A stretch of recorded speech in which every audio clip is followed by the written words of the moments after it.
Hello, hello! Do you want to learn from future opportunities?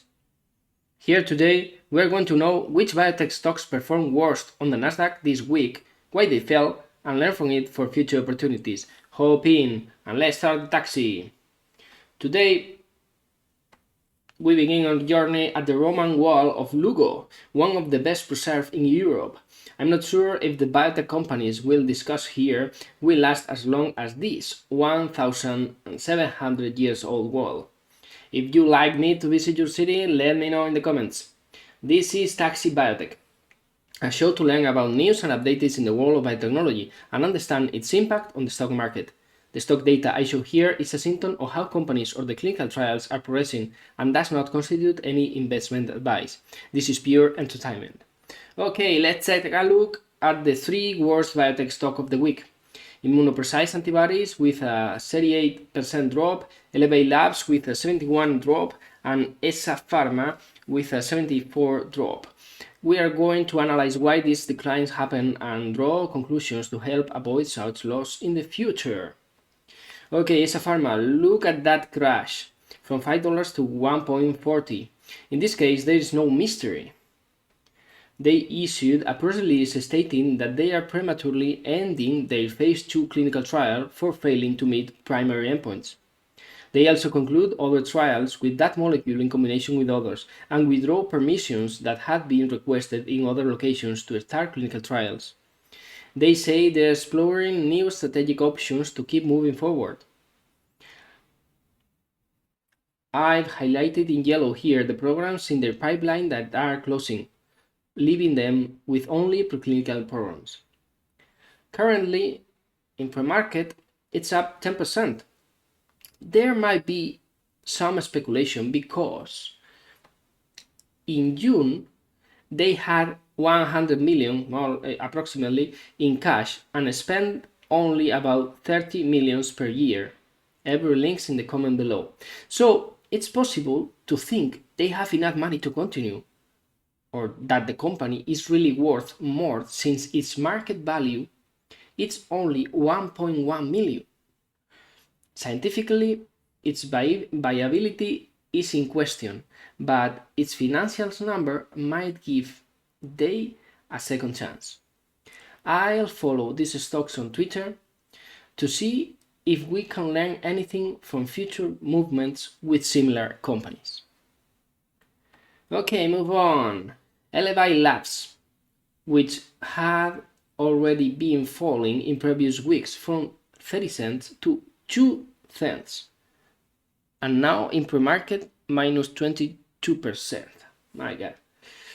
The first major drop occurs on September 23rd when they made a public stock offering an 80 million capital increase, which I estimate more that it was 40% of their market value at that time.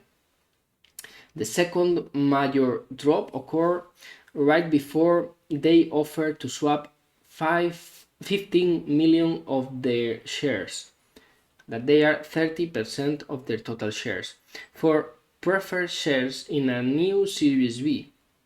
They say in another statement that this is better for shareholders because it reduces the shares trade on the markets, as these preferred shares are illiquid and offer minor benefits in case of bankruptcy.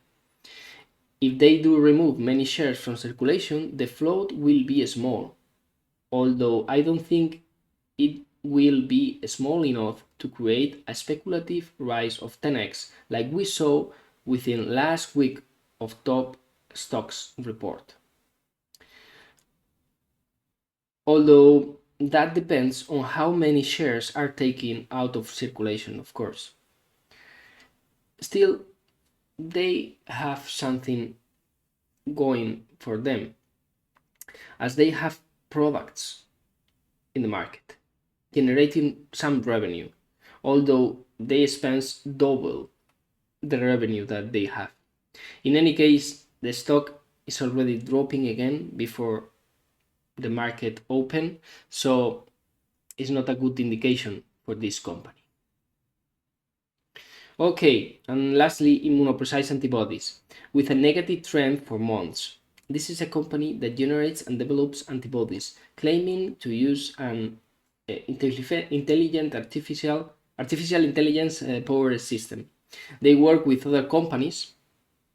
Okay, they have this AI power system, and they work with other companies, providing them this antibody making know-how, which could be useful for applications like personal specific medicines for cancer, for example, which this would be great. However, I couldn't find how long it takes them to develop an antibody, because if it takes too long, it might be too late. Still, they work with other companies supplying antibodies for the trials through a platform they claim is more specific and faster than traditional methods. Okay, this is fine. It's true that I couldn't find any specific reason for the 38% drop this week. However, I should note that I don't like press releases that can be misleading. In this case, they claim they are entering in the anti-aging research field, potentially entering an 81 billion market.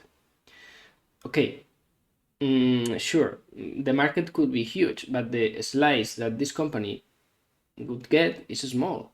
And putting this number in a headline seems misleading for a quick reader. Beyond that, I didn't find any particular negative news. The last financial report shows they have 4 million in cash, 5 million in revenue, and 4 million in losses. This isn't much different from other biotech companies, but they will need funding soon.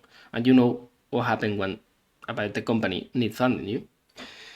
And we're off talking about this is in Spanish, okay, but this is the thing that I said, that we are going to follow EPIX because it has a 1 million market cap, but it has 100 millions in cash. So we are going to follow this company on Twitter. Follow me on Twitter to know this learning from this.